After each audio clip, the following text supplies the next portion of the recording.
안녕하세요, 빛나입니다. 데킬라 하면 떠오르는 기억이 있으신가요? 제 인생 목표 중 하나가 숙취 없는 사람이 되는 것일 만큼 숙취로 인해서 받는 고통과 낭비하는 시간이 되게 많은 편인데요. 그렇게 숙취가 심한데도 술을 계속 마시는 의지를 불태우는 게 대단하다는 이야기까지 들을 정도니까요. 술을 즐기게 된 이래 최악의 숙취에 대한 기억을 꺼내보면 항상 그 중심에는 데킬라가 있었던 것 같아요. 근데 곰곰이 생각을 해보면 좀 인생 숙취를 겪었던 날은 또 데킬라만 얌전히 마셨던 건 아니었어요. 차분히 앉아서 데킬라 바트를 시켜놓고 데킬라를 음미하면서 마셨다기보다는 샷으로 주문해서 일어서서 연거푸 몇 잔씩 막 이렇게 이어서 마셨었는데, 이런 방식으로 데킬라를 마셨다라는 것은 이미 다른 술을 먹고 적당히 취해서 흥이 이만큼 차올라 있었고, 또 맛도 향도 즐길 새도 없이 그냥 벌컥벌컥 어깨 털어서 마셨으니까 원래도 타고나게 숙취가 심한데 더 심해질 수밖에 없었던 것 같아요. 하지만 데킬라에 대해서 공부를 하고 또 라운지나 페스티벌에서 술을 먹기 위한 술로 막 때려 넣던 데킬라가 아니라 다양한 브랜드나 숙성법을 인지를 하고 나서 데킬라를 조금 더 폭넓게 접하게 되며 데킬라가 이런 취급을 받는 게 얼마나 억울했을까 하는 생각을 하기도 했습니다. 오늘은 데킬라 하면 한때 자동 연관 검색어 마냥 숙취 대박이라는 키워드가 떠오르며 저에게 불명예스러운 술 취급을 당했던 데킬라에게 속죄를 하는 마음을 담아서 데킬라에 대해서 요목조목 속성가외 들어가 봅니다. 자, 데킬라는 멕시코의 스피릿으로 블루 아가베로 만들어졌어요. 아가베는 용설랑과의 식물인데요. 선인장과 알로에 그 중간과 같은 모양새를 띠고 있습니다. 블루 아가베는 아가베 중에서도 최상의 품종이에요. 데킬라라는 이름은 멕시코의 도시 과달라라 북서쪽 데킬라라는 마을 이름에서 유래된 것입니다. 술은 아무래도 술을 생산하는 나라 혹은 그 지역에서 어렵지 않게 구할 수 있는 재료로 만들어지게 마련이잖아요. 데킬라 지역의 화산 지형에는 블루 아가베가 자라기 적합해서 블루 아가베의 수확량이 한 해 3억 그루가 넘는다고 합니다. 멕시코에서 아가베 스피릿의 역사는 16세기까지 거슬러 올라가는데요. 이 전에도 아가베를 활용해서 만든 술이 있긴 했어요.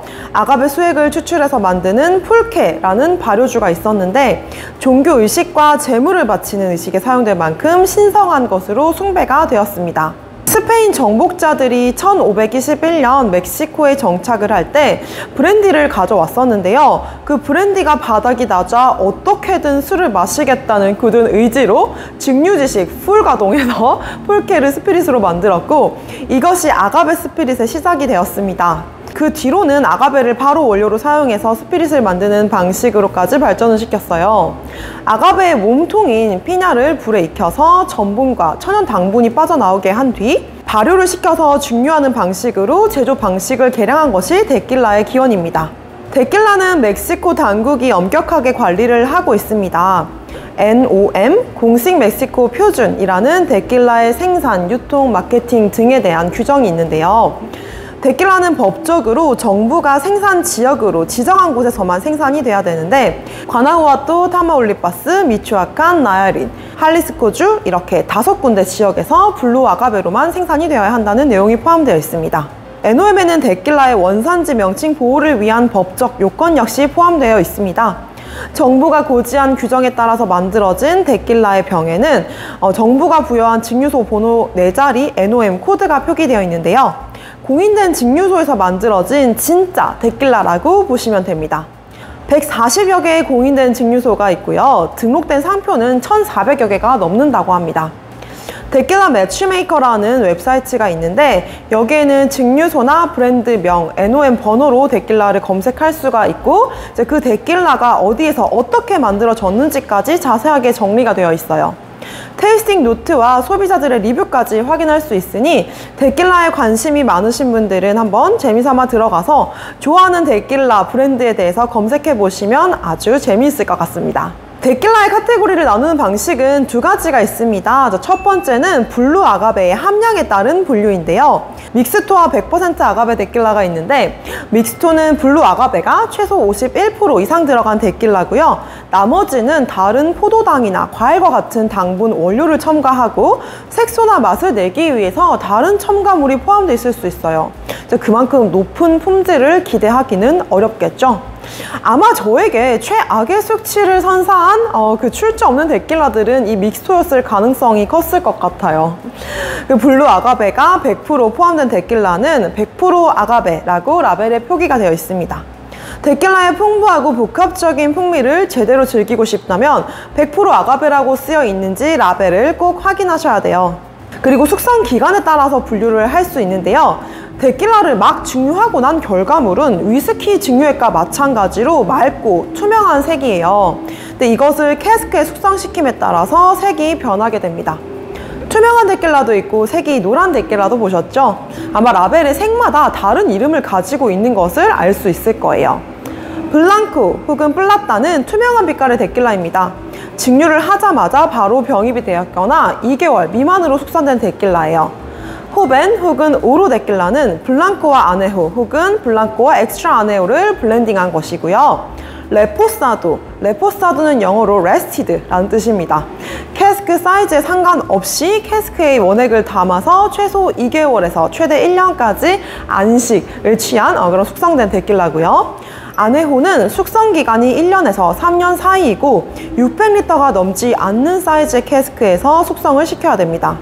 제가 데킬라에 대한 편견을 완전히 버리게 된 것도 이 아네호 데킬라를 마시면서였는데 거칠고 머리 쨍하게 확 치고 올라오는 독한 알코올의 느낌 없이 부드럽고 풍부한 풍미에 깜짝 놀랐던 기억이 있어요. 위스키에서 가장 어린 숙성 원액을 기준으로 숙성 기간을 표기하게 되어 있는 것처럼 데킬라도 아네호와 레포사도를 블렌딩해서 만들었다면 레포사도라고 표기를 해야 합니다. 엑스트라 아네호는 600리터가 넘지 않는 사이즈의 캐스크에서 3년 이상 숙성이 돼야 되고요. 이제 이 엑스트라 아네호 카테고리는 2006년부터 생겨났습니다. 자, 이런 카테고리 분류법은 수출 시 영어로 표기가 될 때 블랑코 플라따를 실버, 호벤 오로를 골드, 레포사드를 에이지드, 아네호를 엑스트라 에이지드, 엑스트라 아네호를 울트라 에이지드라고 대체해서 사용할 수 있게 되어 있습니다. 그리고 규정에 따라서 데킬라의 알코올 도수는 35도에서 55도 사이여야 됩니다. 데킬라는 역사적, 문화적 중요성을 인정받아서 데킬라 인근 지역은 2006년 유네스코 세계문화유산으로 지정되기도 했습니다. 또한 2018년 멕시코 정부는 멕시코의 상징으로 데킬라의 국제적 명성을 공고히 하기 위해서 매월 3월 셋째 주를 내셔널 데킬라 데이로 지정했습니다. 2019년 3월 16일이 첫 번째 내셔널 데킬라 데이였고요. 올해 2022년에는 3월 19일이 내셔널 데킬라 데이입니다. 미국에서는 멕시코에서 데킬라 데이를 지정하기 전에 매년 7월 24일을 미국만의 내셔널 데킬라 데이로 가지고 있기도 했어요. 아가베를 사용해서 만드는 스피릿 중에서 메스칼이라는 스피릿도 있는데요. 국내에서는 아직 수입되는 제품이 다양하지 않아서 리커샵이나 마트에서 구하기는 상당히 어렵고 유명 바에서도 만나기가 조금 힘들긴 합니다. 메스칼과 데킬라의 차이에 대해서 간단히 말씀을 드리면 데킬라는 블루 아가베만 사용해서 만들어내는 반면 메스칼은 훨씬 더 다양한 아가베 품종을 활용해서 만들 수 있고 또 오악사카주 주변에서 주로 생산이 됩니다. 자, 위스키로 치면 이 메스칼은 아일라 위스키와 비교가 되기도 하는데요. 피냐를 가공하는 단계에서 좀 오일리하고 스모키한 풍미와 향을 배이게 해서 데킬라보다는 훨씬 더 폭넓은 맛과 향을 가지고 있다고 평가가 됐기도 해요. 근데 이 메스칼은 벌레가 든 술이라는 인식이 먼저 떠올라서 더욱 빛을 발하지 못했다고도 하는데요. 멕시코에서는 메스칼 병 속에 벌레를 넣어 마시는 전통이 있었습니다. 자, 이 벌레를 먹은 사람은 행운을 얻는다라는 상징적인 의미가 있었는데 이런 전통이 메스칼을 비호감인 술로 인식하게끔 만드는 데 영향을 끼쳤습니다.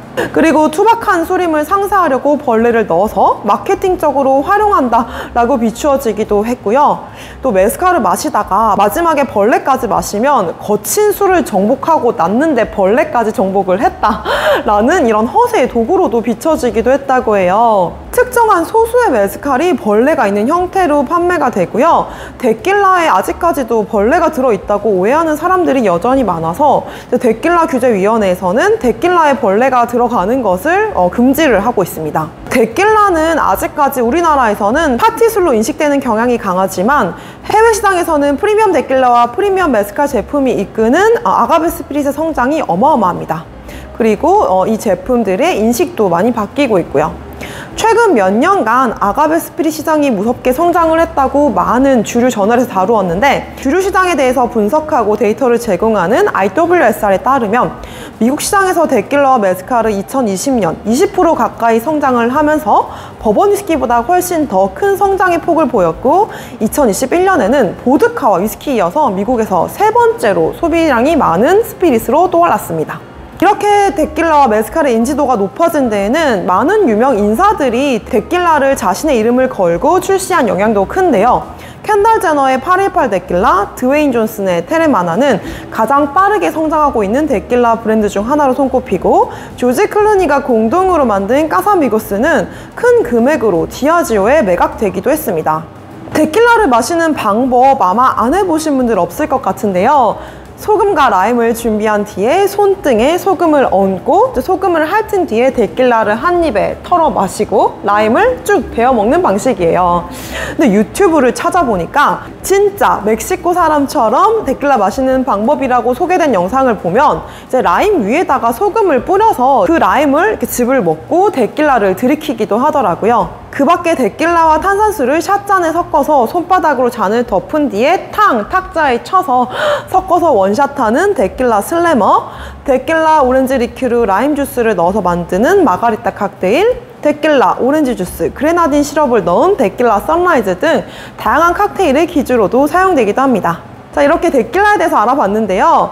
지식을 듬뿍 쌓고 나서 데킬라를 마셔보면 아마 또 다른 느낌이 드실 거예요. 다음 시간에는 잘 모르고서 데킬라를 통째로 묶어 숙취 원흉 취급해서 미안한 마음까지 들게 한 고급 데킬라 리뷰를 전해드리도록 하겠습니다. 다음 시간에 또 만나요. 안녕.